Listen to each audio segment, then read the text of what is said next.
One pill makes you larger, and one pill makes you small.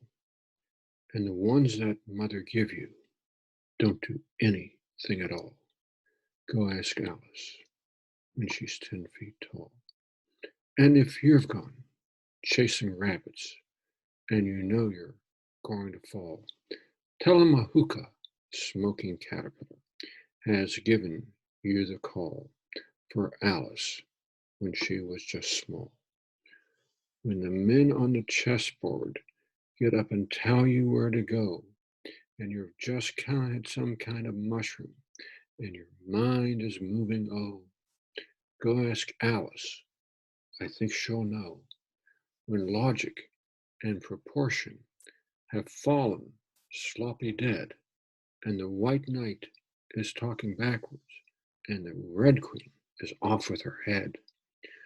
Remember the dormouse said, feed your head, feed your head. Well, Gracie Slick in the Jefferson Airplane, White Rabbit, they kind of captured the essence of the whole thing. The counterculture grew up out of a middle class, upper middle class, um, maybe some lower upper class. Money, they had money, they could live without working a whole bunch, things such as that.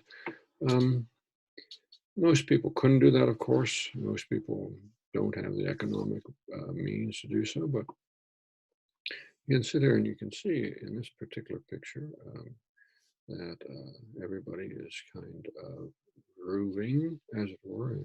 Here's a blissed out chick right here,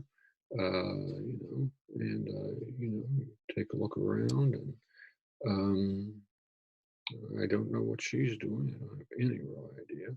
The bongo there. Yeah. Hmm. It's all kind of interesting.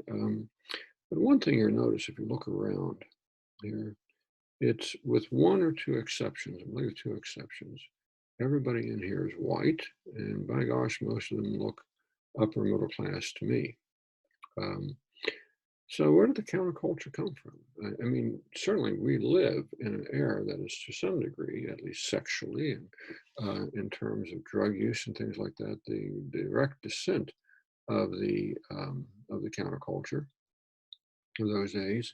I mean, we're not dealing with the culture of World War II. We're not dealing with the culture of the Great Depression.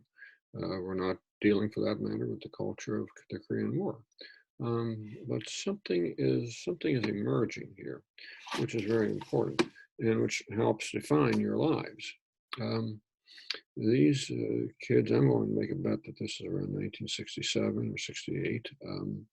And what had happened was the resistance against the war, against the Vietnam War, which I personally think it was misguided, but nevertheless. Um, Certainly, you can have legitimate disagreements of opinion on this. Um, Produced a culture in which drug use and other things are quite common, of course, and which, of course, helps define the world we live in right now. Um, People, you know, some of my students tell me that they're hippies. I guess. Um, I don't think I had money to be a hippie back in those days. But, you know, and of course, Gracie Slick, that is Gracie Slick, in the Jefferson Airplane, playing in a place called Fillmore West, which was a place that had, lights and all that stuff and was supposed to resemble an LSD trip, except for the fact that probably everybody in this audience was on LSD. Um, but you can see just by looking at the clothes here, the difference between the World War II generation, you notice the hair and all the junk in the background here. And there's a big difference between the World War II generation and the um, the Vietnam War generation.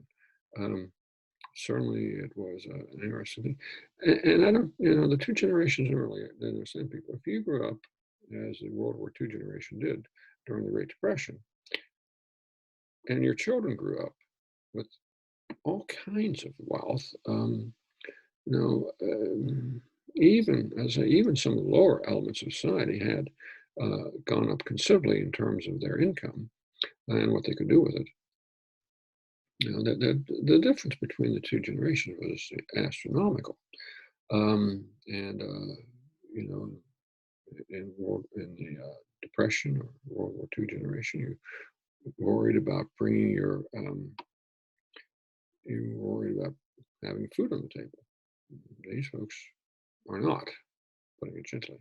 Um, so people worked very long hours in the World War II and the Great Depression. I'm not 100% certain that these folks did. Um, and it's quite a contrast, and you can imagine the impact that somebody who say had been in World War II or the World War II generation parents from that era would come home and find their 15-year-old son or daughter lying on the bed going, "I've never been so fucked up in my life." Hmm, you can imagine the impact that would have. Um, and, there's no way to bridge that kind of thing. So the two generations, excuse me, did not particularly understand each other.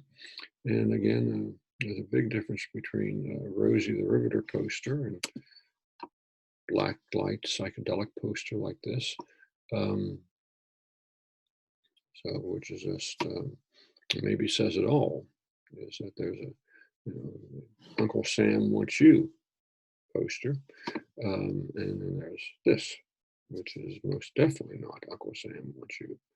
Um, the and of course, when you look at something like this, all these young people, I can't imagine this in World War II. All the young people, hands up, looking at the sun, I suppose, you know, and I liked this lady here, obviously with some, um, you a little bit of percussion added to the whole scene. So the whole thing becomes well, it's a testimony to the difference between the different generations.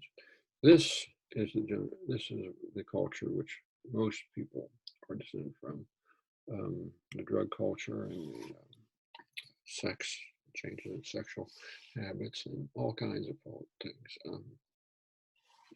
Well, it made a difference, and it made an enormous change in America. The counterculture, just go out on the street, and people looked like they are still hippies.